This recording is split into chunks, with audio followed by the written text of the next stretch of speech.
Bismillah ar-Rahman ar-Rahim. Assalamu alaikum wa rahmatullahi wa barakatuh, dear brothers and sisters, and welcome to today's special event, a live event. This is your brother Gibra Romani, and inshallah, I'm just going to wait for people to gather a little bit. But first and foremost, I'd like to welcome and wish everyone, all the followers, a blessed Ramadan, Ramadan Mubarak. For those of you who have not, have not talked to me or have not been able to speak to me. And it's almost the middle of Ramadan, though, subhanAllah, how fast it flies by. And may Allah subhanahu wa ta'ala help us to make sure that we stay steadfast. So inshallah, we're going to start in a couple minutes with this amazing topic, real men, real women. And what do we do? How do we stand to be real men and real women, especially in the COVID era. Right now, we're in the COVID era. It is really a different time, the COVID time, COVID-19. It has changed the world, and the world is not going to be the same. That is for sure, no doubt about it. So I want to check, make sure the sound is okay. Everyone's hearing me okay, alhamdulillah. And we're going to get right back into it, inshallah. It's going to be an exciting night. We're going to talk a lot about very important things, and I hope, again, I always say, I give the disclaimer, I hope that people can handle the discussion, inshallah. And if you don't like it, you can always leave. It's no problem, bi'idhnillah ta'ala. No one is, forced to see this. But what I want to say first, inshallah, we want to thank Allah subhanahu wa ta'ala first and foremost for everything that we have. Alhamdulillah, no matter what it is, no matter what position and situation we are in as Muslims, we know that this is qadar Allah ma shafa'a. It's within the mashia or the will of Allah. There's no doubt about it. So this is the beautiful thing about the believer. See, the believer is not the person who's going to get depressed. Yes, we'll have our lows, no doubt. This is our believers, Ahlul Sunnah wal Jama'ah, that sometimes our iman goes down. That's okay. However, the believer always pulls himself or herself up, no matter what.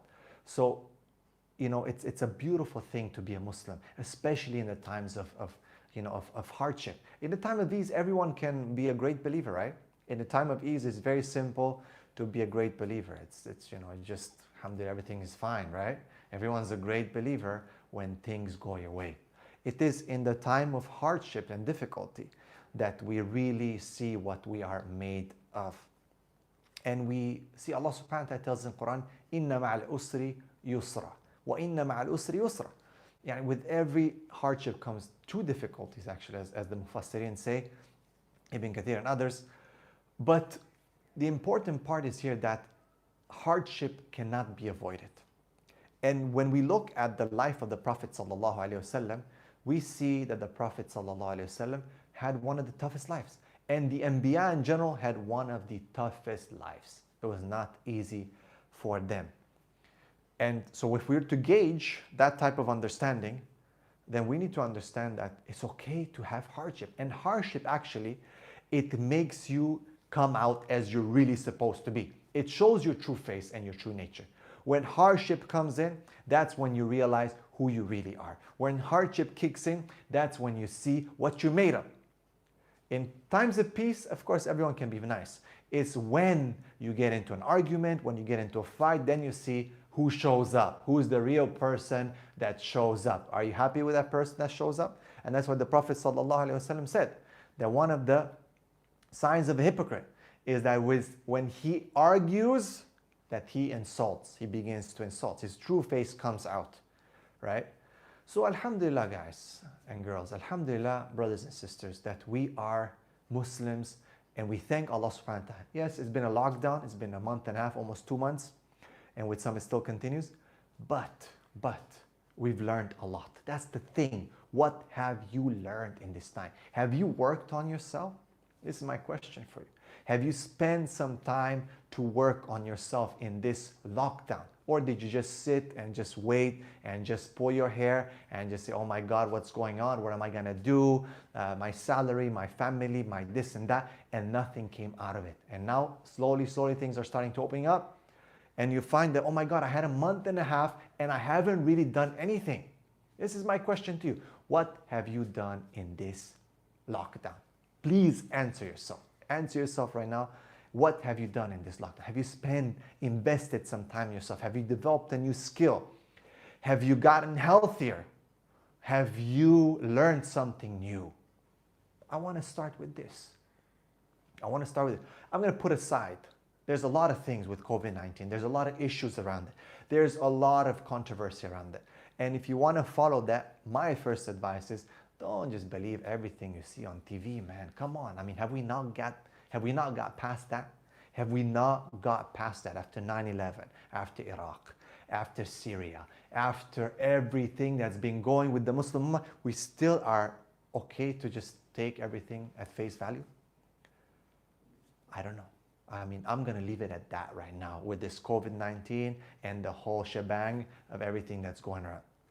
And Allah subhanahu wa ta'ala has laid out clear rules for us in checking information and make sure things are, we're not sheep. We shouldn't be sheep. Okay, we're supposed to be people who analyze. أَفَلَا يَتَفَكَّرُونَ أَفَلَا يَتَدَبَّرُونَ أَفَلَا تَعْقِلُونَ.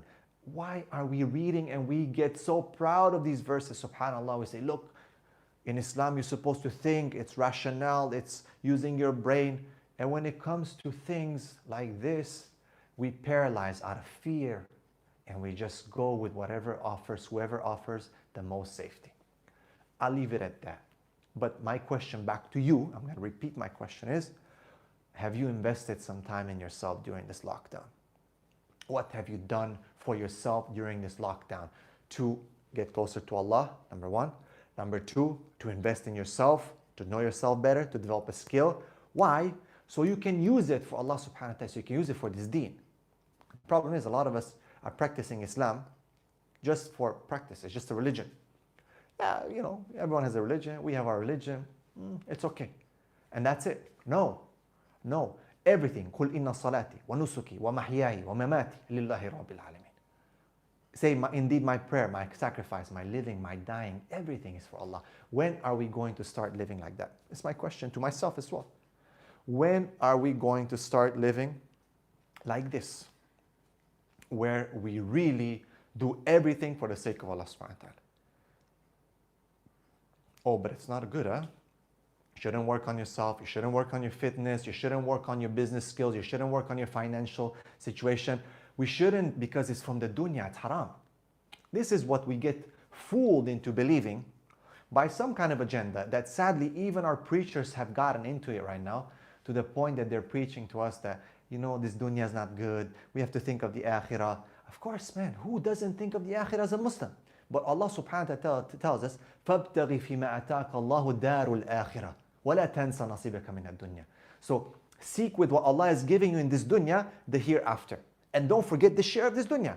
رَبَّنَا آتِنَا فِي الدُّنْيا حَسَنَةً وَفِي الْآخِرَةِ حَسَنَةً وَقِنَا عَذَابَ النَّارِ.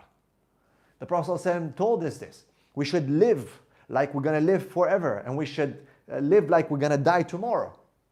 We have to use this dunya. This is the test. Okay? إِنِّي جَعِلٌ فِي الْأَرْضِ خَلِيفَةً وَإِذْ قَالَ رَبُّكَ لِلْمَلَائِكَةِ إِنِّي جَعِلٌ فِي الْأَرْضِ خَلِيفَةً. When your Lord said to the angels that I will put my vicegerents on earth to represent me. To do what?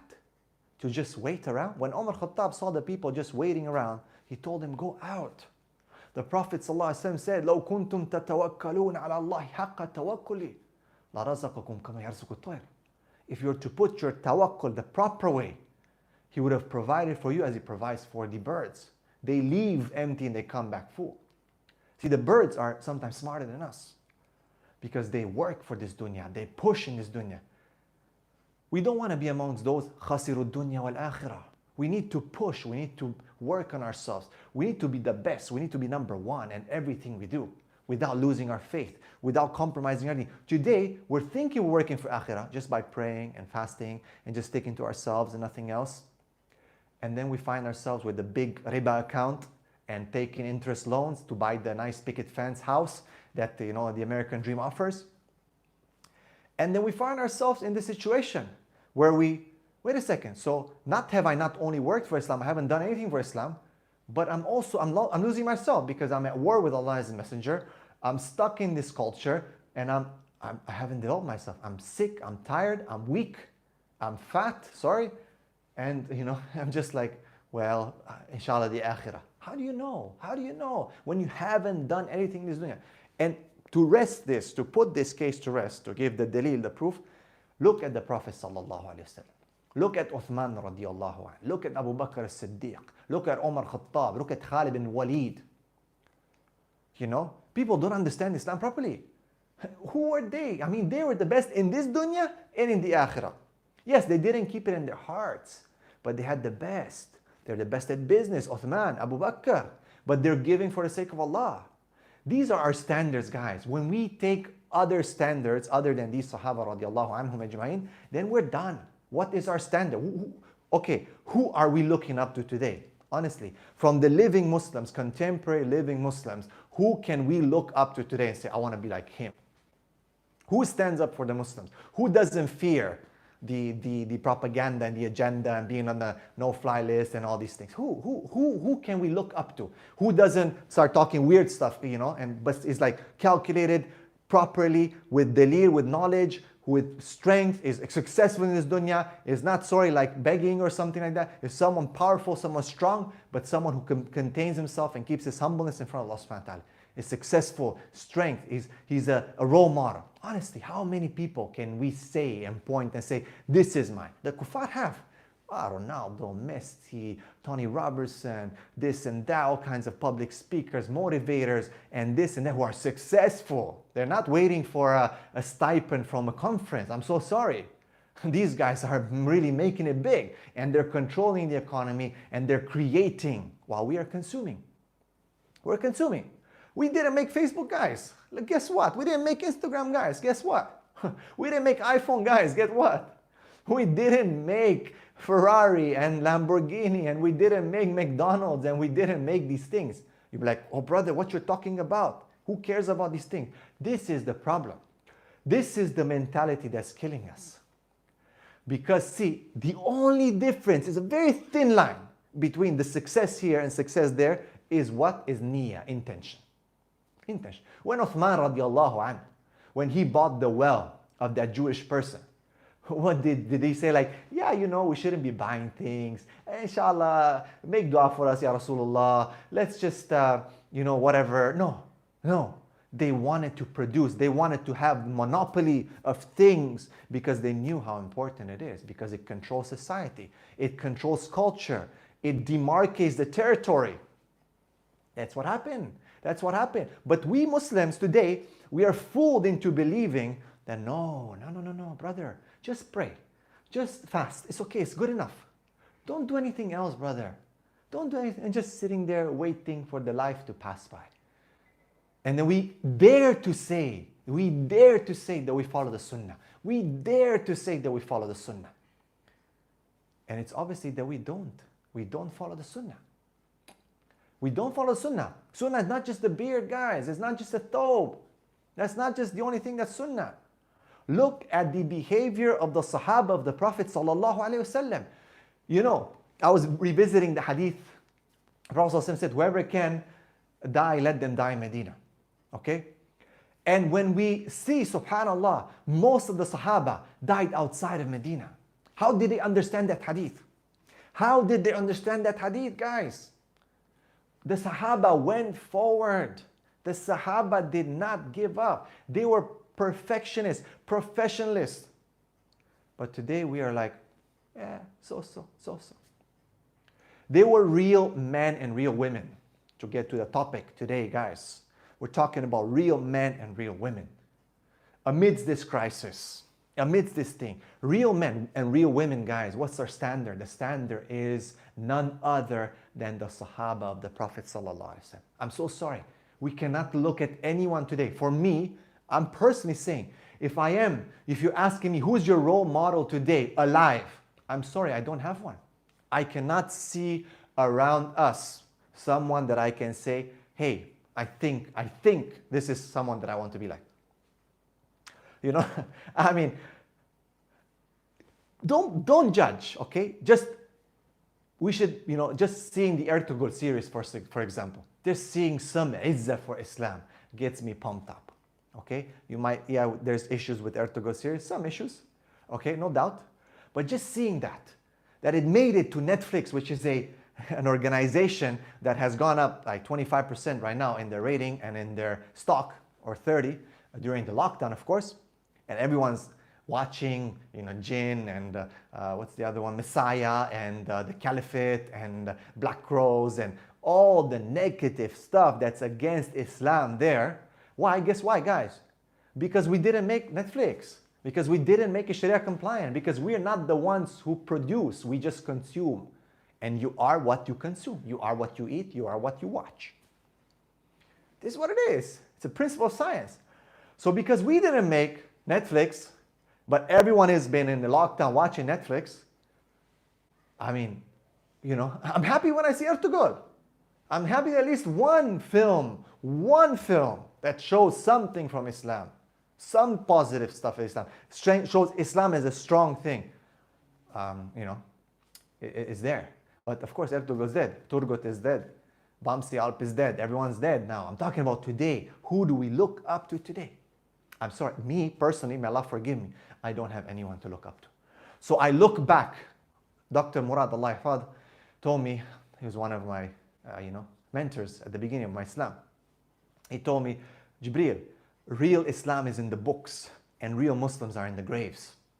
So for me, I decided to pick some role models. Number one, of course, the Prophet ﷺ, the perfect role model. لَقَدْ كَانَ لَكُمْ فِي رَسُولِ اللَّهِ أُسْوَةٌ حَسَنَةٌ لِمَنْ كَانَ يَرْجُو اللَّهِ وَالْيَوْمِ الْآخِرِ وَذَكَرَ اللَّهَ كَثِيرًا. There is no doubt about it. The Prophet ﷺ. I'm not going to go into specifics, but I just want to tell you. Number two for me, and don't ask me why not this one, why not that one. There's certain things that everyone has, okay? Number two for me after the Prophet ﷺ, okay, is Omar radiallahu anhu, okay? After Omar, number three for me is Khalid ibn Walid, okay? Number four after Khalid ibn Walid for me is Abdullah ibn Mubarak, okay, one of the scholars of Islam.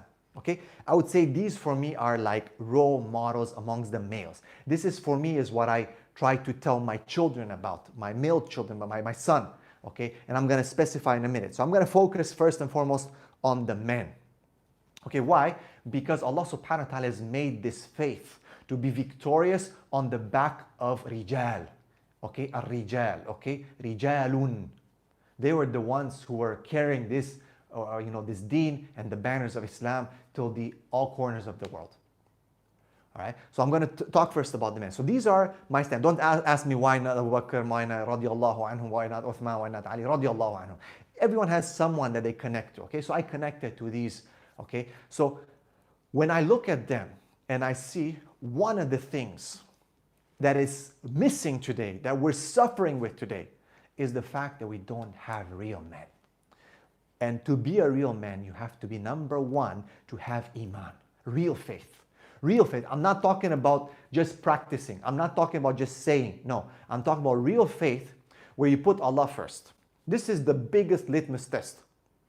Real faith where you put Allah subhanahu wa ta'ala first. Okay, simple. Where you don't care what everyone else says. Now, it doesn't mean you start talking dumb, okay, and weird stuff. Because, sadly, a lot of people start talking weird stuff without knowledge and cause problems for the Muslims and cause really big issues. No, that's not what I'm talking about, guys. That is not what I'm talking about. I'm talking about people who stand for their principle. They don't care the blame of the blamers. Okay? That's why when I see the real courage was with these Sahaba. Real courage. They did not care what people say. They stood for what is right and they did not compromise. That's what real courage is. When you do not compromise your faith, you do not bend over, you never give up. Okay? Number two, there are people who are striving for this dunya as well. What do you mean, brother? What I mean is, look at, yes, they were preaching akhirah, but they were doing it in dunya. They were preaching akhirah, but they were doing it in dunya. Okay, this dunya for them was the boat that was taking it, and they had to make sure that the boat is taken care of, is maintained. That is why they were strong. That is why they were powerful. That is why they were fearless. That is why they internalized the fact of taqwa and the fact that they should fear only Allah subhanahu wa ta'ala. Imagine the power that they had. Imagine waking up every day with no anxiety, no fear, no nothing other than your Lord. Imagine walking in front of the kings and the everyone, all the the VIPs and not caring. Imagine, Hamza is another one. Sorry, I forgot to mention Hamza radiallahu anhu. Hamza walking into the Kaaba and slapping, the living thing out of, Abu Jahl. Okay? Imagine that. Okay? Not being afraid of anyone other than Allah subhanahu wa ta'ala. Courage, man. This is why we have amongst us, sadly, there's still, alhamdulillah, good people. There's still, alhamdulillah, strong people. But amongst us, there's a lot of cowards. There's a lot of cowardish behavior, let's say. And we're scared of our own shadow, and that is killing us. Why does the ummah get happy when they see something like Ertugrul? Because they see strength. Why does the ummah get happy when Pakistan beats India at cricket or something? I'm so sorry, guys. Huh? I'm sorry about that, yeah? But I had to mention it. It's like almost like a fight between kufr and iman. Why does the ummah get happy when Khabib beat Conor McGregor? Why? Because it was an issue of Islam and kufr. He said, you talk bad about my faith, I'm going to show you what's up. So everyone was watching. I can guarantee you that almost the whole ummah was waiting for that fight. And when Khabib won, the Muslims, the young Muslims, they started praying, some of them. Some of them started punching and, being stronger. Oh, no, brother, you shouldn't be violent. Oh, brother, violence is not good. Allahu Akbar. What? A real man knows how to fight, man. A real man knows how to take care of business. The Sahaba, almost all of them knew how to fight. The Sahaba, almost all of them were strong and they had confidence. Today you have people who are, I don't know, like very weak, man. Weak in mind, weak in body, weak in soul. We are overweight. We are weak. Our knees can barely hold us. We can't even throw a straight punch. And we're talking about taking and regaining Palestine and doing this and doing that. Come on, guys. Come on. Let's wake up. Let's wake up, guys. There's very few people who have courage amongst our ummah. And sadly, because the propaganda of terrorism and non-Muslims are terrorists is pushed on us day and night, people are scared to work on themselves. People are scared to train, to be strong, to show they're doing martial arts, for example. So alhamdulillah that to be honest, Yani, whether we agree or disagree, whether there's issues with everyone. No one's an angel. No one's an angel. But when we look at the Sahaba and we look at these people today who are somehow representing Islam, even if it's a little bit, someone like Khabib, people get happy. People get happy because they say, at least we still have something. At least we still have something. We lost Syria, we lost Iraq, we lost Palestine. We lost, we're getting destroyed all over. At least, man, we can win in the octagon. At least we can win in the cricket match. At least we can do something. Slowly, we are losing our men. We are losing our rujula. We are losing our bravery. We're being pushed to become more feminine. We have to feel more. Of course we feel. SubhanAllah, the Prophet ﷺ was the most sensitive. He felt, he would cry, his beard would get wet, SubhanAllah. He feared, he had emotions. Don't think that men don't have emotions. Umar Khattab would cry, their beards, literally, that's what the hadith said, that the beards would get wet. They're the most sensitive people, but they were strong. There's a difference between being sensitive and being weak. Okay? You can be strong and sensitive, not weak and sensitive. And sadly, the propaganda with this whole called, toxic masculinity, Me Too movements, women are pushing with feminism, lesbianism, pushing, and they want men to become more feminine, to become weaker. And the educational system is killing our children, especially our boys. I'm talking now about men. I'm going to get to the women in the last session, in the last part of this. It's killing our boys. Sit down. Don't move. They don't have skills. They don't have anything to do. They don't have a role. And they're just sitting there holding themselves down while Allah created them to move. While Allah subhanahu wa ta'ala created them to move. Allah subhanahu wa ta'ala made boys. وَلَيْسَ الذَّكَرُ كَالْأُنْثَى. Boys are not like girls. Boys are not like girls. So we are killing them. I am an educator. I am a school principal. And I don't agree with the educational system. I'm trying to do something. I'm doing some research. but it's you going against the wave. But guess what? We're going to go against it. We're going to challenge it. Because guys, just open your eyes. See, it's not about my opinion. Please open your eyes and understand what I'm saying. Look at your children, the boys right now. We're talking about the boys. They're told, no, take it easy, sit down. Sit down in one place for 40, 50 minutes. Don't move, don't talk. Man, why we grew up in forests. We grew up going to the mountains. We grew up riding and going, and where are they? Where is it? The Prophet ﷺ as a child was picking arrows in one of the battles between the tribes. The Prophet ﷺ, they used to learn how to ride horses, how to shoot arrows, how to fight from a very young age. What do our kids learn? How to play and how to move their fingers.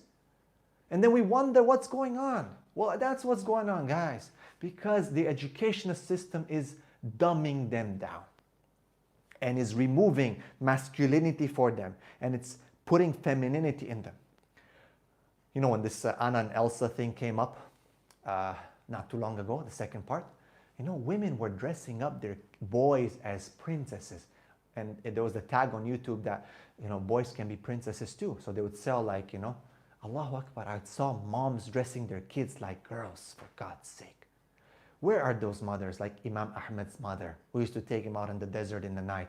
Imam Bukhari's mother, who used to make dua for him and spend nights and be by his side. He was blind even. Where are those mothers, man? Where are they? Why are we?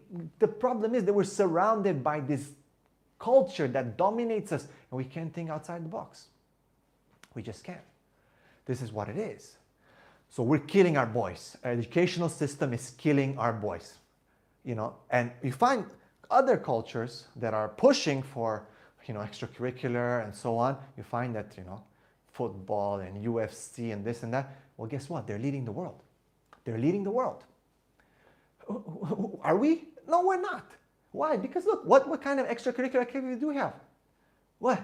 What do we have? Honestly, nothing. Very few, very little. The Muslims are just sitting, just messing around, and if the boys are acting a bit, we get angry, we suspend them, call the parents, counseling. Your boy is violent. They're not violent. This is their nature. Boys, yes, boys will be boys. I know Gillette came up with an advertisement to show that boys, you know, oh, what is this? They have to be calm down and not pick on people and this and that. Boys are boys. I'm not saying to be negative. I'm not saying to be bad. I'm not saying the boys to oppress anyone or to disrespect women. No, that's not what I'm saying. But we have to work with their fitrah. We have to make a conducive educational system that really makes them men. Right now, they're still boys. They're stuck in that and confused boys. Some of them are opting out to name their gender, for God's sake. They're gender confused. What is this? What are we? What have we gotten into? You know what I mean? So it's a big issue, guys. It's a huge issue. We're killing our boys. We're not teaching. We're not showing them. When I grew up, my father, okay, when someone messed around, my father grabbed him. And I saw it, that he didn't let anyone mess around with our family. And I grew up seeing my father like that. Whether I agree and disagree and this and that with many things with my father, that's not an issue. But I thank my father because he was a real man at that point. And he showed me how to stand up for your rights and for your things. But we don't do that. You know, there's a study recently that said that if you walk in with your wife on the street and someone spits at your wife in her face, what would you do? And most of the people said, well, you know, like we would assert the situation to see, did he have a bad day? What's going on? Talk to him. I'm not saying here, let's just go crazy. No. But this is ridiculous, man. This is ridiculous. So, my standard when I look at men and what real masculinity is, I told you the Prophet ﷺ, Umar Khattab, Khalid bin Walid, Hamza radiallahu anh, Abdullah ibn Mubarak, and these are my standards, okay? And when we look at them, courage was one of them. They were real men. They were real men and they didn't allow anyone. They stood for justice. They stood for Allah. That's the main thing. They stood for Allah, okay? قوامون يعني للقسط شهداء. They stood for Allah subhanahu wa ta'ala. Okay, that is the main thing. They had faith, iman, courage, and they did not compromise their faith. They didn't care. Oh, they didn't say, oh, well, yeah, we live in Mecca, we have to compromise. Yes, they're smart. They used hikmah. But they did not give up. We have so many scrimmages, even in Mecca, where they beat Abu Bakr till he can't even, because he jumped in for Rasulullah to protect him. Or Umar Khattab, who had beaten him and Abdullah ibn Umar, because they stood up for what is right. To the point that they passed away. They're like, passed out. Because they're not scared, guys. I'm not saying for you to get beaten up. I'm saying is that we shouldn't be compromising our deen. And sometimes, if we get some hardship, if we get some, that we should stand up for it. We should not be scared and afraid. And we should show our boys that this is who we are. We are strong men. Fathers should show their boys. They should work on themselves, fathers, to show their boys that they're strong, to show their boys an example of what is a Sahaba. Because yes, we know the theory of Khalid bin Walid, we know the theory of Hamza, we know the theory of Omar and the Prophet ﷺ, but how do we bring that to life? How do we contextualize this? It is in us. It is in us. It is by us and our example. Confidence, the way we speak, the way we look. We don't take care of ourselves, guys. We don't take care of ourselves. We do not spend some time, and we get older and older very easy. Of course, they're going to look at Ronaldo's good looking and other actors who are good looking. They're going to look up to them because society considers them to be, respectful and someone who's achieved something. And sadly, our fathers are sitting there with their big bellies, losing their hair, and just coming to work, going to work, coming from work, putting their feet up and watching TV. And they're weak, and of course, then you order your son to do something, he says, I'm not going to do it. And they're like, what? Oh, Sheikh, what's happening? What's happening with my son? He's not respecting me. What can he respect, guys? Sadly, where are the role models? I'm asking you, name me someone right now, today, that you can say, I look up to this guy. And this is someone I want to be like. For me, it's all dead people. And alhamdulillah, because I know that Allah subhanahu wa ta'ala says, radiyallahu anhum wa radwan, and they got the stamp of approval. But we need to continue this. We need to understand, we need to dig deep. We need to change our education system to look at this. We need to give our boys activities and responsibility. Some of the young men asked me, we want to get married, but our parents, I said, you guys are not men enough. You're not men enough to walk up to your father and say, I'm going to get married. Because in the fiqh, you don't need your father's permission. Yes, he's going to get upset and this and that. But who do you want to upset? Allah? Because you're committing zina? Or because you're watching porn and masturbating? Or what? Or do you want to upset your father? You have to choose. Because you can never satisfy everyone. And I told him, you're not real men because you don't have the guts to walk up to them and say, you know what, enough is enough. I need to get married. I don't care you want me to be, I don't know what. I will do it, inshallah. But I can't focus right now. I need to get married. You have to be a man. Walk up I'm not saying be disrespectful. I'm not saying be disrespectful. No way. You have to be respectful. وَبِالْوَالِدَيْنِ إِحْسَانًا. But you have to understand, who do you want to disobey? Allah? Or who? Or the creation? The creator or the creation? This is what we need to think about. Okay? Because people are stuck. We're weak. Okay? I told them, guys, how can you expect your father to take you seriously or your mother when you have no responsibility in the house? You can't even throw out the garbage. You have not brought in 1 cent into the house. I was 13, I was 14, I was already working full time, man. My parents divorced, I was on my own pretty much. Since then. Most of you, I told them, I gave a lecture today for university students, I said, most of you, your parents pay your tuition. I paid my own tuition. I had to take loans, I had to struggle, I had to work 2-3 jobs sometimes. Go to the hospital, go to the gym and scrub the toilets. Go to construction in the weekend and build houses. Man, because you have to do things. You got to take care of your situation. Allah will not help you till you help yourself. But when I speak in my house, if I go to my father or my mother or anyone, they know, they call me and they take my advice. They ask me, what do you think about this? Why? Because I established myself in there. I established myself from a very young age.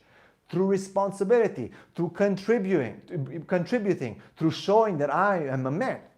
But if you're not showing anything, how do you expect that people are going to take you seriously? Honestly. People keep asking me, but no one takes me seriously. Because you can't be taken seriously, because you're not working seriously. You're not serious about what you want to do. You don't even know what you want to do. A real man knows what he wants to do. A real man knows what his goals are. And hence, of course, then women will look at them, they will select them, they will want to be with them in halal, of course, because they feel the confidence, they feel the protection. They feel that this is a real man. You know, right now we're having people being single up to the age 30, 35 because they can't find the right spouse. Guys, confidence, strength, responsibility, respect. These are huge things on the plate of being a real man. And we're going to get to the women in a second. But this is what we need to teach our kids from young. We need to teach our kids from the beginning what it means. And. If there's no purpose, guys, if there's no purpose in this life, how do you think that our boys are going to be real men? See, the human being, the psychology, the way it works, that one of the highest, the pinnacle of human beings is that we need to belong to something. And Allah subhanahu wa ta'ala has given us the opportunity to belong to the best thing, which is this deen, this ummah. It is not the religion, guys. Let's forget about this term, always we say in religion. It is the best, the truth. Inna deen indallahi al-Islam. Allah subhanahu wa ta'ala says, indeed, the faith, the way with God is Islam, is submission. But we need to believe. We don't teach our kids history, the great, rich history of who we used to be. I know it's sad because we keep saying used to be's, used to be's. Used to be's don't make no honey. We need to talk about what's going on now, but we need to talk about what happened before. We need to talk about the Prophet ﷺ. We need to talk about Umar Khattab. You need to take these people as examples. Yes, even their strength and their wars. We want to remove the wars from the curriculum in schools in Muslim countries because we're ashamed. We're ashamed that they fought. We are ashamed that they had wars. Because the culture and the surrounding is telling us this is bad, guys. وَإِذَا قِيلَ لَهُمْ لَا تُفْسِدُوا فِي الْأَرْضِ قَالُوا إِنَّمَا نَحْنُ مُصْلِحُونَ. But when it said to them, guys, don't make fasad in the earth, they say, no, we're peacemakers. So we're supposed to be ashamed of our history of war, Battle of Badr, Battle of Uhud, Al-Khandaq, Qadisiyah, you name it. But they're happy about Napoleon. They're happy about Caesar. They're learning it in school. And Alexander the Great, and the wars and the battles and this and this and this and the American history and all that. But when the Muslim comes, terrorist, Taliban, terrorist, ISIS, this, that, and then the Muslims get, and that's it. We don't do anything anymore. We get ashamed and we want to extract the battles, the ghazawat. The seerah used to be called ghazawat in the ancient scriptures of the early scholars. They're called, the seerah of the Prophet is called ghazawat. The battles of the prophets, around the battles. Every seerah, when you look, book of Ibn Sham, some of the earliest, Ibn Ishaq, the earliest book of tafsir, they're basically laid out around the ghazawat, around the battles. And now they're telling us take it out of we shouldn't be teaching our kids. Don't teach our kids anymore, right? So Pakistani and India shouldn't be talking about Muhammad Qasim, and Turks should not be talking about Muhammad Fatih, and that's it, right? We shouldn't be talking about Tariq bin Ziyad for the Spanish and the Andalusian and Moroccans and North Africans, the Berbers, and subhanallah, done. We're supposed to just get away with it, right? And that is why we have weak progeny, weak kids who are looking at Messi, Ronaldo, John Cena, I don't know what, The Rock, and all these things, because for them that is strength. They want to look for something, but we're no, shh, don't talk, no. It's gonna say it's jihad. It's gonna say it's extremist. Shh, no, don't talk, no good. And then they grow confused. They grow confused. So I say, okay, if you don't want to talk about, I'll go look for something else. Where are we? Where are we? At the age of 35, 40, we still don't know what we want. At the age of 35, 40, we still don't have something figured out in this life. Tariq bin Ziyad, when he took over, till today it's called Gibraltar, Jabal Tariq. Okay, he was 19, 20. Muhammad Fatih, when he opened Constantinople, 21, 22. Okay, Muhammad bin Qasim, when he opened Sind, again, very young. Yeah, come on, man. Like, where are we? Where are 25-year-olds? Where are 20 years old doing what today? What are they doing? What are they doing? Playing Pokemon. What are they doing? Where's the real men, guys? Where's the real men? They're not around, guys. They are not around. And it's a big issue. It's a big issue. It's killing them. And we're killing our boys, and then we're saying, we're going to take back, we're going to be victorious. It's not going to happen like that, guys. It's not going to happen like that. We need to stand up for ourselves. Well, I'm not calling people to do anything bad, guys. I'm calling for us to make a realization, to learn our history, to understand that we are part of this huge ummah, this huge history. And Allah has blessed us. This huge history. And when you tell your children that, guys, you are part of this great nation that Allah has established on earth. وَإِذْ قَالَ رَبُّكَ لِلْمَلَائِكَةِ إِنِّي جَعِلٌ فِي الْأَرْضِ خَلِيفَةً. Allahu Akbar. Allah has put us, He created us to be on this earth. And you tell your child these stories, and he wakes up in the morning and looks in the mirror. Your male child looks in the mirror and says, I'm a hero for Islam. I want to be an Alp. I want to be a proper soldier, a strong man. Okay, I'm going to bring dawah. I'm not going to be scared of people. I'm not saying to do bad. I'm not saying to do terrorist attacks or what these people are doing, crazy stuff, man. That's not what the people are talking about. We're talking about real strength. Talking about to take over. There's intellectual. There's everything. The countries have to come to their terms to change the education system, to build real men once again.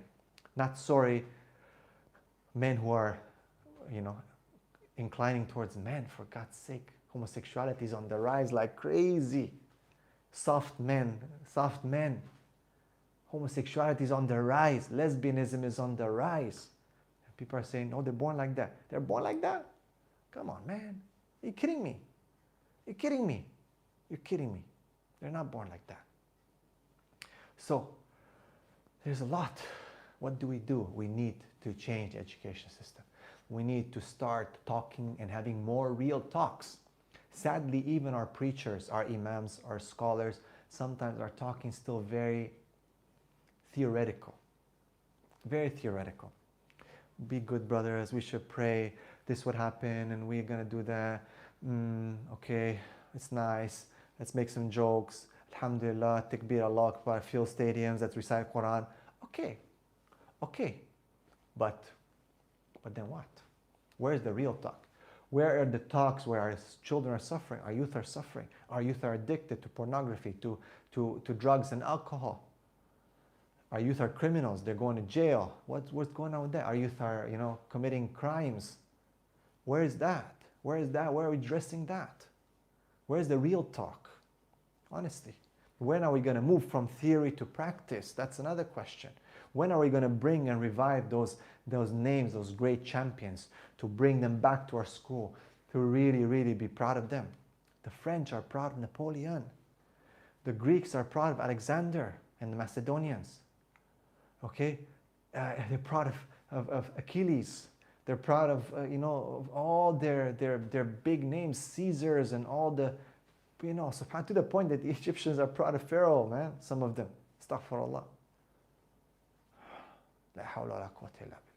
So when are we going to revive those figures? Khalid, Hamza, Ali, Uthman, Abu Bakr, Muhammad sallallahu alayhi wasallam, Abdullah ibn Mubarak, some of the scholars that were there, Imam Shafi, Ahmad, Abu Hanifa, Imam Malik, Ibn Hazm, and others, Ibn al-Arabi, and so many others. When? Al-Ghazali, Ibn Taymiyyah, Ibn Qayyim. When are we going to teach them? Not just here and there, but really their legacies. When are we going to talk to them about what they did with the Mongols, with the Crusaders, how they saved the Ummah? When? No, we want to take it out. And then we wonder why our boys are becoming more feminine, why they want to wear dresses, why they're putting makeup on, why they want to be with men as opposed to women. And then we're wondering why our ummah is suffering, because the fitrah that Allah has put into us is being targeted and destroyed. That's why I'm teaching a course called it's a real course called the Muslim Alpha Men. Muslim Alpha Men. Okay? Why the word alpha? Because alpha means a leader. I know they call it about wolves and this and that. It's just the connotation of the word. Muslim alpha men. I'm teaching this course to teach men how to be real men, to teach fathers how to teach their children to be real men, to teach the husbands of sisters who want to have a real man, to send your husbands to this course to learn how to be real men. Okay, so you got to follow my channel, inshallah, my Instagram, my YouTube, my Facebook with the same name, Gabriel Romani, to get some updates of when the course is going to come to a place near you. Because we need to revolutionize this education system. We need to focus on men. Because when men are going to be real men and women are going to be real women, that's where we're going to be able to get back to our feet, where we're supposed to be, where Allah has given us, divinely right given to us to represent Him on earth. You understand what I'm saying? So the Muslim Alpha Man is a great course where we really teach men how to be not pricks, not this negative thing, I'm a man. No. But to be brave, to be strong, to be confident, to respect women, to take care of sisters, but at the same time not to be, pushed. Okay? Not to be pushed and not to be pushed down. Some men, sadly, they're controlled by women, and they cannot control their families. They're not the ones who are the leaders of the house, which is not correct, because Allah subhanahu wa ta'ala has put this responsibility on them. Okay? Yes, you have to have sabr. Jazakallah khair for your comment. This is very important. But at the same time, sabr doesn't mean you become a doormat to people. Because again, the Prophet ﷺ was sabur.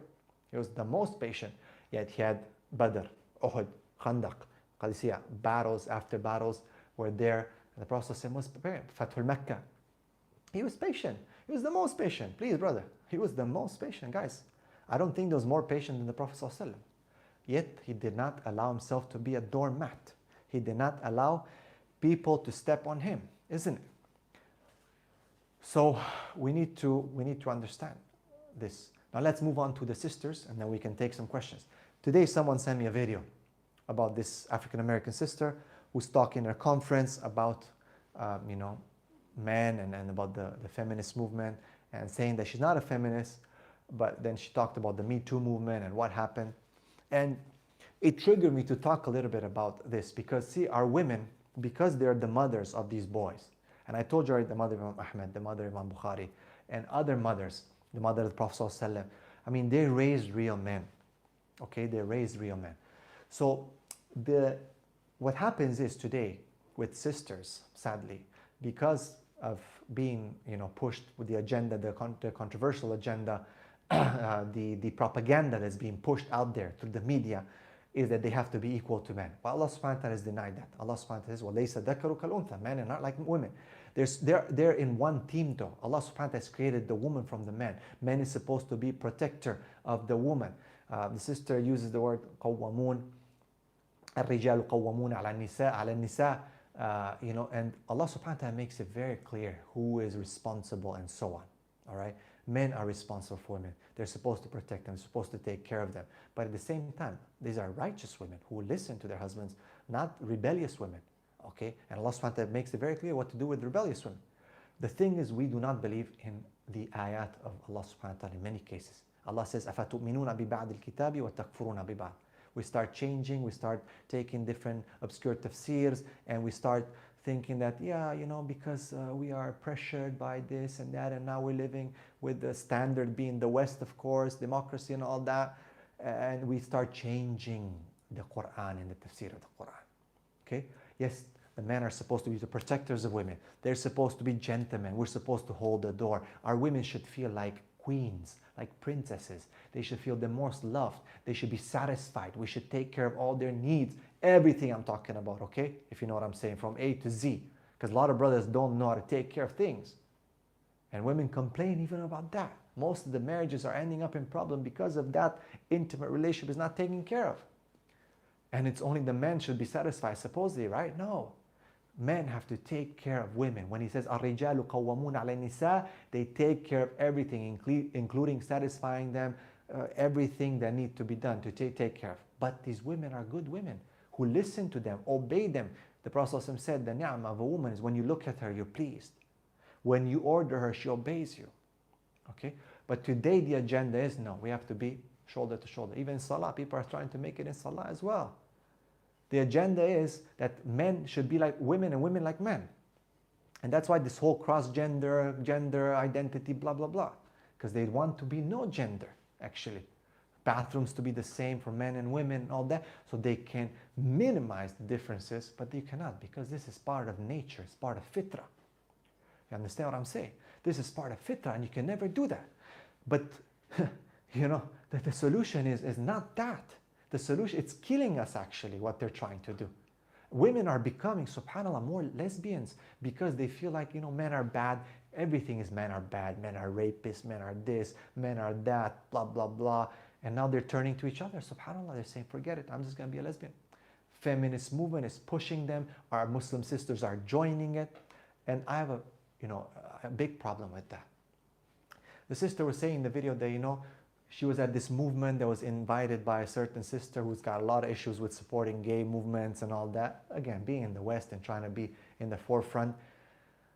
Guys, subhanAllah, Allah, when He mentions the women of the Quran, okay, Asya, Maryam alayhi salam, okay, ضرب الله للذين آمنوا امرأة فرعون, okay, and then ومريم ابنة عمران التي أحسنت فرجها. These are the standards, man. Were these like public speakers joining movements and stuff like that? No, they are not. Was Khadija the one that Allah sent salam to? Was she? Yeah, she was a businesswoman. But was she going and traveling? No, she hired the Prophet ﷺ. She hired a man to do the work. She was a businesswoman. She had a good mind. But she wasn't going out there hand to hand, shoulder to shoulder with the men. Okay? Because she understood to protect her responsibility and protect her femininity. That she respected herself. But today the women are like, no, we want to go there, we want to be with the men, changing their fitrah, causing, you know, issues. So the sister was saying that I'm at this movement against Donald Trump, the Me Too movement, and March and all that. And I looked around and where are the Muslim brothers? I don't see the Muslim brothers. You know, the Muslim brothers, I don't know where the Muslim brothers are. But see, what did that march do? Donald Trump is sitting in the White House on his big chair laughing at them. Nothing. They couldn't even impeach him because he knows that these things don't work. You know what's the solution of the sister and all of the women of the world and the ummah? Is Islam. This is the solution. Is for the men to practice more Islam, to be more manly, stronger, not pricks, not bad people, to be chivalrous, to be real men, real gentlemen like the Sahaba, but they're strong. But they wouldn't allow a woman to tumble them or to stand, you know, to break them down, like a lot of brothers do today. And the woman will start pushing. I would not allow my wife to go to this kind of march or to speak in public like that with the LGBTQ community. I'm so sorry for the husband of this woman. You know what I mean? That's not a real man. You think you're doing something, you're not. And look, clearly proof, all those marches, all those movements, in the end, what happened? Did anything happen to this dude? Nothing. He's laughing at them. Because the real solution, guys, to women's problems today, to the abuses that are taking place, to the rapes that are taking, our sisters are being raped in Syria, are being raped in Palestine, are being raped, the Uyghurs, you name it, in the Rohingya. What more do you want? Don't you suffer? Don't you have some jealousy, an ounce of jealousy? You think that feminism is going to be their solution? No, it's going to be Islam. It's going to be them practicing Islam and submitting to Allah subhanahu wa ta'ala and accepting a real man, not some loser, sorry. Of course, they're not going to respect the loser. No, I'm talking about accepting a real man as their husband, to submit to him, okay, upon what Allah subhanahu wa ta'ala has given them. Not to be oppressed, and then He will take care of her, to fear Allah with her. But she's supposed to respect him. Not that she starts, you know, talking bad and, you know, the lady was saying that education is the solution. What education? The education system is messed up. I agree, education is very important. Islam started with education. اقرأ باسم ربك الذي خلق. But education with niyyah. اقرأ باسم ربك الذي. You should do in the name of Allah, by Allah, with the way of Allah. Not with the way of you know, Darwin or whatever, or Sigmund Freud or anything like that. People are calling for education. The Prophet ﷺ used to seek refuge from ilm la yanfa, with not beneficial knowledge. We are indoctrinated with non-beneficial knowledge. And then they wonder why the women are rising up and causing problems and this and that and divorce and lesbianism and this and fighting and abuse in families, and the men are abusing the women and the women are abusing the men and the men are beating the women and this and that. They said the solution is education. Education, what kind of education, for God's sake? What kind of indoctrination are we thinking about? Honestly, what kind of indoctrination are we thinking? What kind of education do we want to solve our solution? What are you want to drink poison? I'm not saying don't educate, but we have to look at education system. The Muslims have to stand up and come up with their own education system. We need to devise our own curriculums that are not built upon this kufr. This is what we need to do. But people are not worried about this because they're okay. Let's just follow IGCSE, Common Core Standards, Cambridge, all these things. It's already there for us. We just change Tom for Muhammad and Tracy for Aisha and we're okay. This is not how you Islamicize something. No, we need to build it. We need to work on it. We need resources. We need people to wake up. We need to cooperate. We need to put aside some of our differences. We need to bring in, there is a lot of resources that we have, but we need to network properly so we can actually stand up and do something. So that when we leave this world, we're going to see that our women, our girls were taught to be real women. Our women were taught to be real women and they were proud of themselves. And they didn't fall in for this, no, don't have children, you have to work on your own career and this and that. And you know, and then they don't have children, they don't get married, they're 35, 40, and then, you know, she's like, oh, I didn't get married, oh my God, now I'm 40, no one wants to get married to me, I'm not looking that beautiful like when I was 20 anymore. Yes, I have a PhD, yes, I have a master's, yes, I have a good salary, but now I have no man. What do I do? Oh, you know what I mean? And a lot of women regret it, a lot of women regret it so bad. And the men, what are they doing? They're losing time, wasting time. The men are boys. They're not real men. The difference between males and men. It's a responsibility, guys. It comes with responsibility. It comes with strength. Women to be women. Men to be men. With one team, guys. One team. Everyone does a different job. Women are taking care of human souls. They're nurturing human souls. The best job you can ever have in this life. To nurture the next generation. But they make you feel bad. They make you feel like you're losing out. I always, and I end up with this, but to say the solution to that sister's problem in this video, you've probably seen it, is Islam. It's not education, it's education in Islam. It is not marches and feminism and Me Too movements, it is Islam. You know, if you're saying that, oh my God, we're so ashamed if we get raped or something happens, the men abuse us. Wait a second, guys, let's think about it. Do you know that men get abused too? Do you know that men get sexually abused? Do you know that men get sexually assaulted? I mean, astaghfirullah, man. I know some brothers who are, mashallah, very good looking, and they do lectures and this and that. They could start a Me Too movement too, man. To how many sisters are you know, sexually, you know, saying things to them. You know, I'm losing words here because I'm trying to pick the correct words. But to be honest, there's some brothers that I know of, mashallah, good-looking brothers who are doing lectures, who sometimes get, sexually assaulted, okay, online by sisters, practicing sisters, you know. So they could start a Me Too movement if it is too, right? But no, because they're men, no, this doesn't work for men. Yes, it works, okay? There's a lot of inappropriate things sent by sisters sometimes to men as well. So Me Too movements and this is not the correct. Taqwa. Taqwa is the solution. Islam is the solution. This is the solution. Okay? Honestly, not starting a Me Too movement.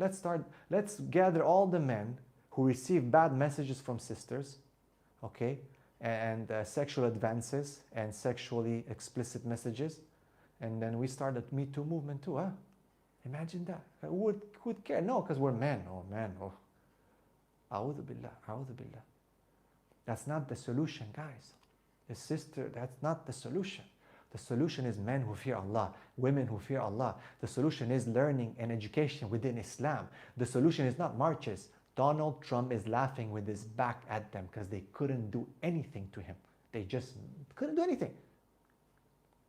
Okay? Feminism is not the solution. Lesbianism is not the solution. Hating men is not the solution. Hating women is not the solution. Not having children is not the solution. Not getting married is not the solution. Look around you. I don't have to give you the proof, guys. Look around you. Look around you. Are we in a better place? Okay, there's less marriage, more divorce, more women are delaying everything. They're doing their studies. Men the same. They're getting married very late. They're getting married very late. Okay, sorry, my light was falling. So they're getting married very late. And then, you know, we say, okay, what's going on? Are we doing better? Is the world better? Honestly, is the world doing better? No. Are the wars reducing? Is the abuse reducing? No. No. So what's going on? What's going on? Honestly, what's going on? It's a problem. The evidence is around us. If we think that feminism, lesbianism, homosexuality, transgender issues, gender confusions, liberation and liberties and all this, things, and less religiosity and less ethics and morals, pornography, looseness, parties, alcohol, all these things, right? We're free, the free world. They hate our freedom. If this is the solution, then the world should have been better. Then wars should have been reduced. Abuse should have been reduced. Shootings in American school, with America being the first world country, leader of the world. Shootings happening every month when the schools are on, right? Crime over and over again. And these problems shouldn't be there, guys. If this is the way the world is led right now, is being led by these people claiming these things. وَإِذَا قِيلَ لَهُمْ لَا تُفْسِدُوا فِي الْأَرْضِ قَالُوا إِنَّمَا نَحْنُ مُصْلِحُونَ. When it's said to them, do not make fasad on the earth, they say, we are only peacemakers. أَلَا إِنَّهُمْ هُمُ الْمُفْسِدُونَ وَلَكِنْ لَا يَشْعُرُونَ. Indeed, they are troublemakers, they are corrupters, but they do not feel it. This is what it is, guys. This is what it is. So we look around and the evidence is there. The solution is Islam. The solution is real men, real women. My last anecdote here. See a football team, whatever football team. We can't even give the example of a Muslim football team because we don't have a good Muslim football team. So we have to pick Arsenal or Liverpool, right? Isn't it? Okay? So let's say, imagine that in Liverpool or Barcelona or whatever, Real Madrid, imagine that all of a sudden the goalie says, man, why does the striker always get all the attention? I want to go. So he goes and leaves the net and goes and starts striking, try to score goals. What's going to happen? They're going to get scored on because he's not manning the net. He's not manning the net. This is the situation of our brothers and sisters. The brothers, Allah subhanahu wa ta'ala has put them in the first plan. Ahead, striking, always outside, pushing, moving, war, this, that. It's always been the case for thousands of years. But now, Shaitan came and said to the goalie, hey, you should strike too. Look, they're clapping only for them. You saved so many goals, but no one cares about you. You don't get noticed. You're just sitting there at home. They're getting all the fame. So the goalie says, yeah, that's not good. Let me leave the net. Leaves the net empty, tries to score, misses. Guys get the ball, boom. The team loses. They lose because he left his job. And he's the best at that job. Mohamed Salah cannot net. I mean, he might be able to jump after the balls, but he's the best at scoring. Yes, maybe the goalie can score some goals, and maybe Mohamed Salah can save some goals. But in the end, everyone is made for a certain position. That's where they've been assigned to. And together, they're one team and they work towards victory. This is how marriage works. This is how men and women work. And the shaitan is trying to tell our women right now, step up, go score. Leave your net, leave your house, leave your nest. And the house is left unattended. The kids get messed up and the ummah gets broken down. And that's exactly what he wants to do. Can't you see? He wants to attack the family. He wants to attack the ummah, and the foundation, the building block of the ummah is of course the family. So this is the issue. This is the issue. I like to give this anecdote because it explains it perfectly. Because women are made for a certain role, men are made for a certain role. Each one does their best job. They work together. They're proud of what they do. One of them is proud of saving the house, the net. The other one is proud of striking, of bringing the victory. And they work together. They encourage together. They love each other. And they build a family based on those divinely given gender roles. And sadly today, even our preachers, even people around, they're starting to slowly erase that line, that difference. And they're saying, well, who says so? Who says that it's a, who says so? Tradition says so. Thousands of years of evidence, practical evidence by Allah subhanahu wa ta'ala that has put it, that stands against what, 20 years or 10 years of reform right now in the West, by even scholars and preachers who are slowly giving into this kind of discourse and rhetoric. No, I don't think so. I think we need to reevaluate this, and we need to go back, and that's why I say context is gold. When you look and try to see the hadith and the ayah and link it, connect it to the life of the Prophet ﷺ and how they saw, how was their community, how was things there, there's no such thing as a temporal, the temporal argument about time-based argument, that it was their time and this is our time. No, because then Islam would have been sent to them only. It was sent to all of us. وَمَا أَرْسَلْنَاكَ إِلَّا رَحْمَةً لِلْعَالَمِينَ. May Allah subhanahu wa ta'ala bless all of you and protect you. Alhamdulillah. This is what I had to say about this real men and real women. Again, I remind you, just follow up with my Instagram and my Facebook and my YouTube. The Muslim Alpha Men course is going to be out again. We had it already in Kuala Lumpur in Malaysia, and inshallah we'll be there. We'll be soon, inshallah, to location near you. Any questions, inshallah? Any questions? I'm not sure. I cannot see all the comments. I'm going to try to open up my other phone to see if I can see the comments from there, inshallah.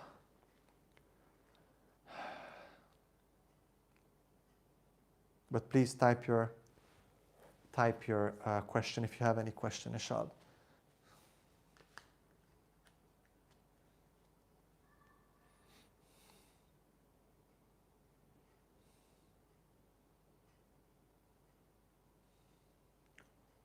Okay, any questions? Let me see the chats.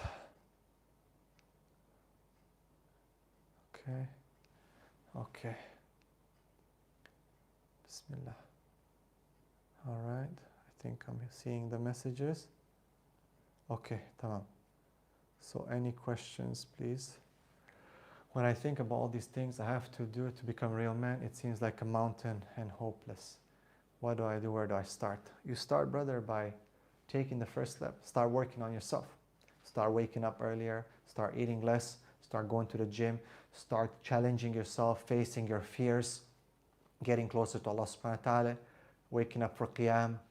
You need to work spiritually but physically as well. You have to develop that confidence, and you need to study. You need to have the knowledge of who these people are. When we study Islam, it shouldn't be just theoretical. Link it always to the Prophet ﷺ, link it to the Sahaba to see how they practice it.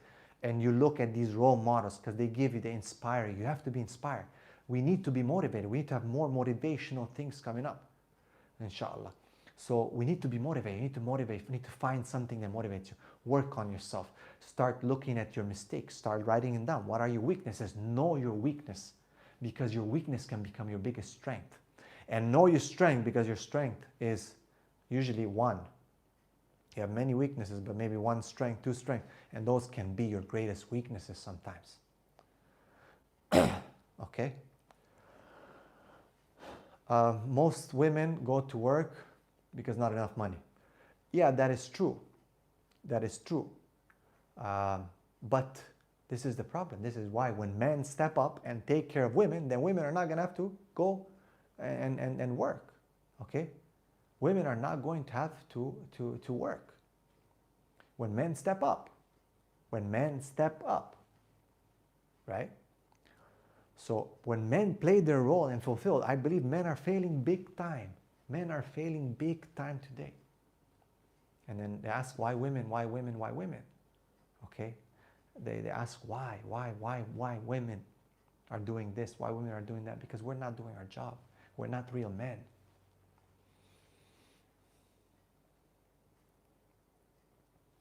Learning Arabic is very important. It's part of it. As I said, knowledge is very important.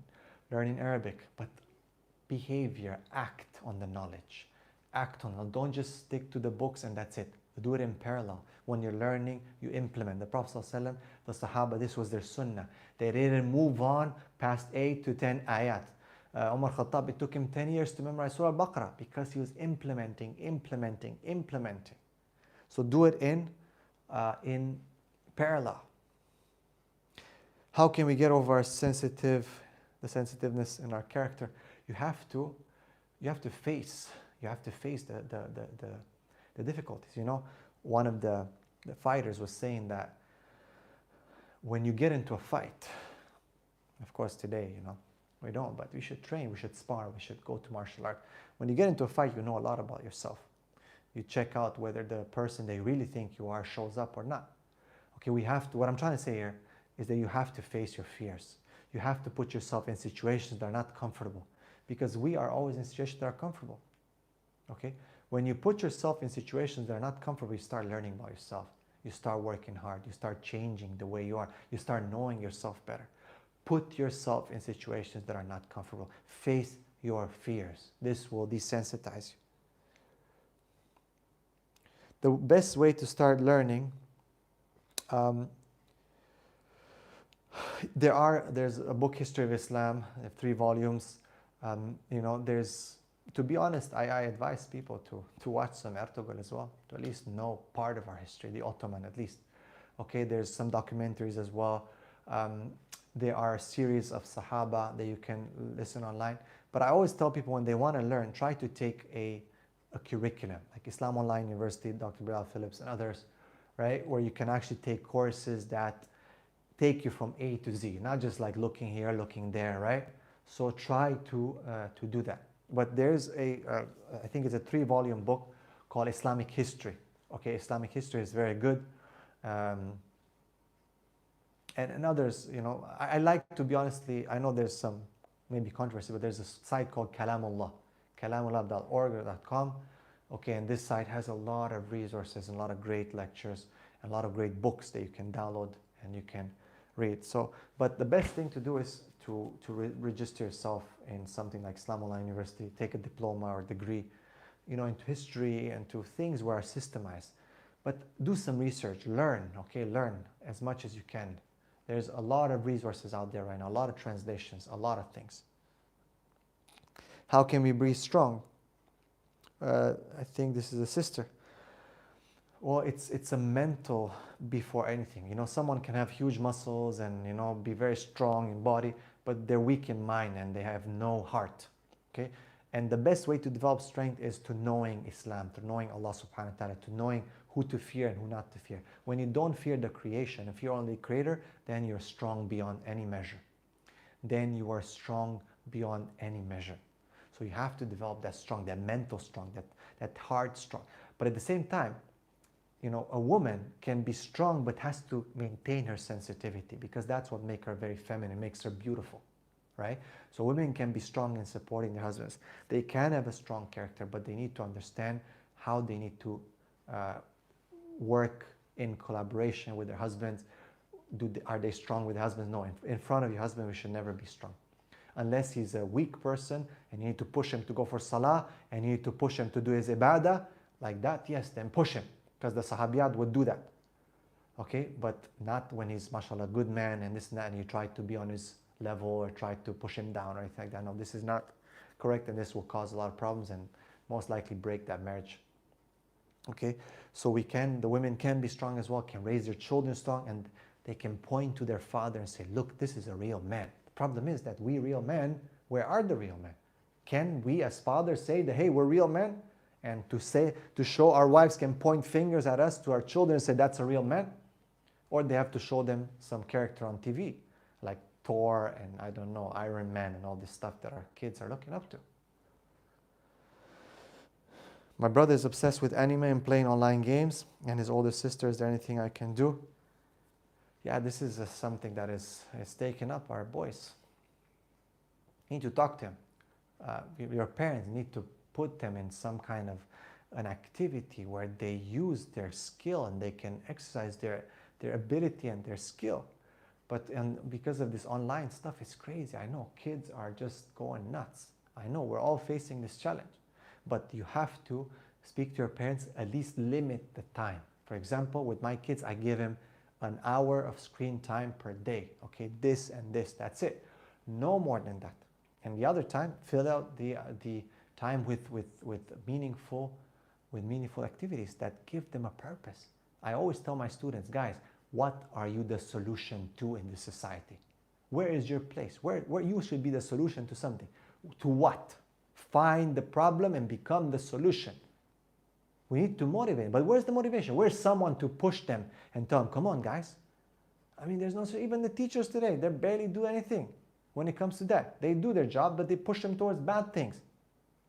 Drama and piano and this and that and being ballerinas and whatnot, and not the real life situation. As a woman, I want to be a working mother so I can contribute to the finances of my family. Okay, this is to remove that. Look, you can be a woman who can contribute depending on the situation. Everyone has a certain situation. It depends. I cannot judge your situation or judge the situation, everyone. But remember your priorities, because work will take you away from the priorities. Children, family. And it will change you. It'll expose you, being with non-Muslim men, being with men, other men, foreigners. You'll be in a situation where, it's not the best conducive thing. And you'll be spending 8 to 10 hours a day, which could be spent for a lot of other important things. But it depends. I don't know your situation. I don't know. Everything changes sometimes. I'm not saying that it's haram for a woman to ever work, but it's not the best thing. And if men are real men and take care of their women, then women will not have to work. But because men are sometimes lazy and don't do anything, then they're not doing anything. Of course, they're going to have to work, sadly. Especially single mothers now, divorcees. Men used to walk up and marry the divorcees. Yes, people will divorce. People will divorce. There will be problems. No one, the Prophet ﷺ divorced, Sahabas divorced. It's normal. It happens. But someone will come and take the woman, would marry her. And polygamy was there, so people were marrying more than one woman, taking care of them, making sure they're okay. Now we have single mothers. Now we have shelters. Now we have astaghfirullah, haram, and all kinds of, they don't need men anymore because they can just do other stuff. A'udhu billah. And same with men. So the dynamics around the society has killed our natural disposition of being together, our relationships, and has given us other options, so we don't feel like we need to do anything. SubhanAllah. May Allah subhanahu wa ta'ala protect us all and forgive us for our sins and help us, inshallah. Any other questions, inshallah? Any other questions? We're going to take the last question, inshallah. Please share this video. It's going to be up on my page. Share it with everyone who might have missed it. And may Allah subhanahu wa ta'ala put barak and accept it from us. Anything that was good came from Allah subhanahu wa ta'ala. Anything that was a mistake came from myself and shaitan. Yes, there are still some shaitans around these days, even in Ramadan, the small ones. May Allah subhanahu wa ta'ala forgive all of us, inshallah. And please make dua for us. Any other question? Last question.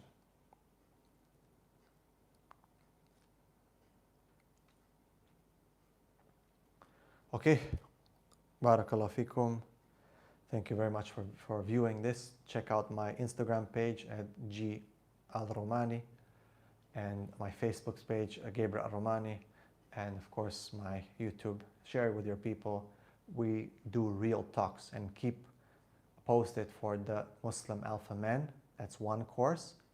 And we have another course called How to Marry a Muslim Alpha Man. And that is for sisters, where we teach them and show them what do we want as men from them and what are the traits that they should be looking for in a real man to marry. Okay? So we try to teach the women as to what do men want from them and what is a real man and how they can identify a real man so they don't make the mistake of marrying sometimes a wimp or a weak man. Okay? So we have these two courses, the Muslim Alpha Man, teaching men how to be a real man, and how to marry a Muslim Alpha Man. That's for sisters. That helps them to identify a real man so they don't make the mistake and then regret it later on in life. And then they have to go out and work and struggle and their man leave them and blah, blah, blah, and they become whatever. No, that we, inshallah, establish a good, strong relationship, inshallah. Barakallahu feekum. May Allah subhanahu wa ta'ala bless all of you. Jazakumullah khair. Wassalamu alaikum wa rahmatullahi wa barakatuh.